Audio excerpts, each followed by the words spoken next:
भाजपा को झटका देने जा रहे अखिलेश। राज्यसभा चुनाव के लिए पार्टी ने बनाया मास्टर प्लान। दलित चेहरे पर अखिलेश यादव ने जताया भरोसा।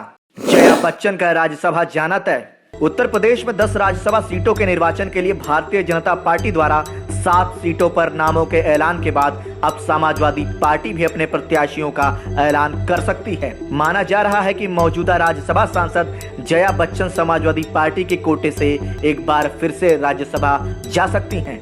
बता दें कि जानकारी के मुताबिक आज यानी 12 फरवरी को समाजवादी पार्टी लखनऊ में राज्यसभा के नामों को तय कर सकती है।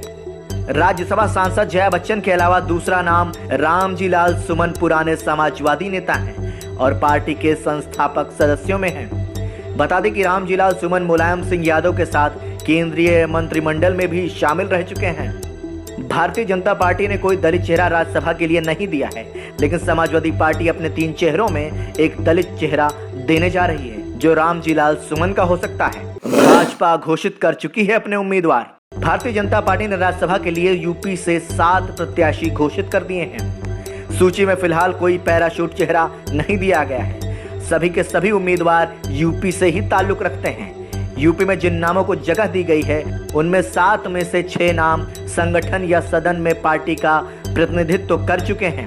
उम्मीदवारों के नाम के जरिए भारतीय जनता पार्टी ने जातीय समीकरण तो साधे ही हैं, साथ ही कार्यकर्ताओं का हौसला बनाए रखने की कोशिश भी की है। सूची में पिछली बार के 9 में से 8 चेहरे जगह नहीं बना सके हैं। सिर्फ भारतीय जनता पार्टी के राष्ट्रीय प्रवक्ता सुधांशु त्रिवेदी को फिर से उम्मीदवार बनाया गया है। पिछली बार आंध्र प्रदेश के जीवीएल नरसिम्हा राव को यूपी से राज्यसभा भेजा गया था।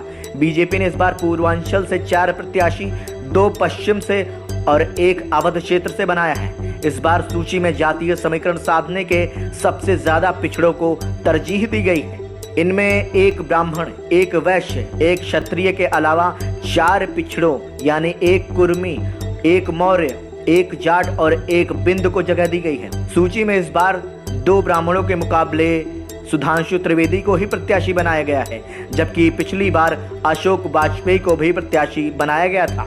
वहीं भाजपा की सूची में एक भी दलित, राजभर और यादव शामिल नहीं है। माना जा रहा है कि ओम प्रकाश राजभर के बीजेपी के आने के बाद से दूसरी पिछड़ी जातियों को तरजीह दी जा रही है।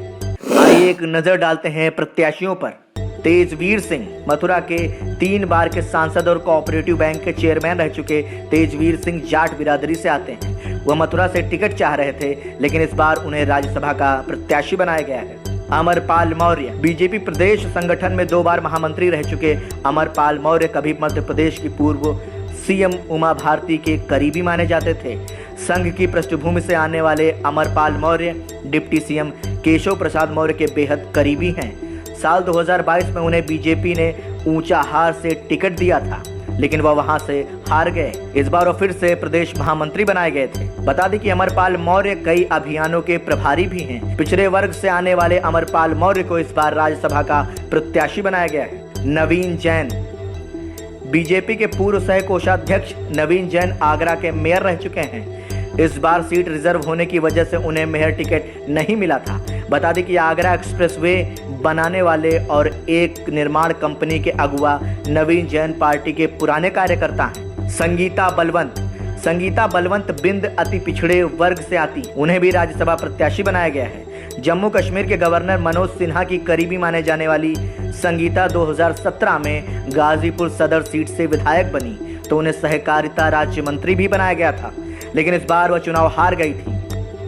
बता दें कि संगीता यूपी महिला बाल एवं विकास समिति की सभापति भी रह चुकी हैं। साधना सिंह, बीजेपी ने पार्टी में संगठन में काम करने वाले और धीरज न खोने वालों को भी राज्यसभा भेजने का फैसला लिया है। भाजपा ने साल 2022 के विधानसभा चुनाव में चंदौली के मुगल सराय से प्रत्याशी रही साधना सिंह का टिकट काट दिया था। उनकी जगह रमेश जायसवाल को प्रत्याशी बना दिया था। क्षत्रिय बिरादरी से आने वाली साधना सिंह ने धैर्य नहीं खोया और पार्टी के लिए काम करती रही। यही वजह रही कि अब उन्हें बड़ा इनाम मिला है।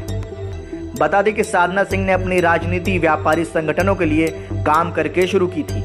आरपीएन सिंह, कांग्रेस छोड़कर साल 2022 में बीजेपी में आए पूर्व केंद्रीय मंत्री आरपीएन सिंह को भी राज्यसभा प्रत्याशी बनाया गया है। वैसे तो आरपीएन सिंह कुशीनगर से लोकसभा चुनाव की तैयारी कर रहे थे।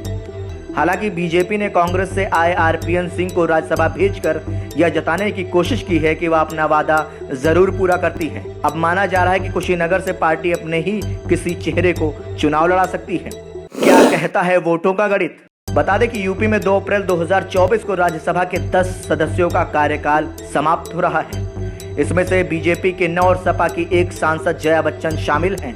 फिलहाल यूपी विधानसभा में 403 में से 4 सीटें खाली हैं। ऐसे में 399 विधायक हैं। मौजूदा फॉर्मूले के तहत राज्यसभा सीट पर जीत के लिए पार्टियों को 37 मत चाहिए। सपा के पास फिलहाल 108 विधायक हैं। अगर चुनाव की स्थिति आती है तो उसे 111 विधायकों का मत चाहिए होगा। संभव है कि सपा को कांग्रेस का भी साथ मिल जाए तो कुल संख्या 110 तक पहुंच सकती है। ब्यूरो रिपोर्ट, संदेश वाहक, लखनऊ।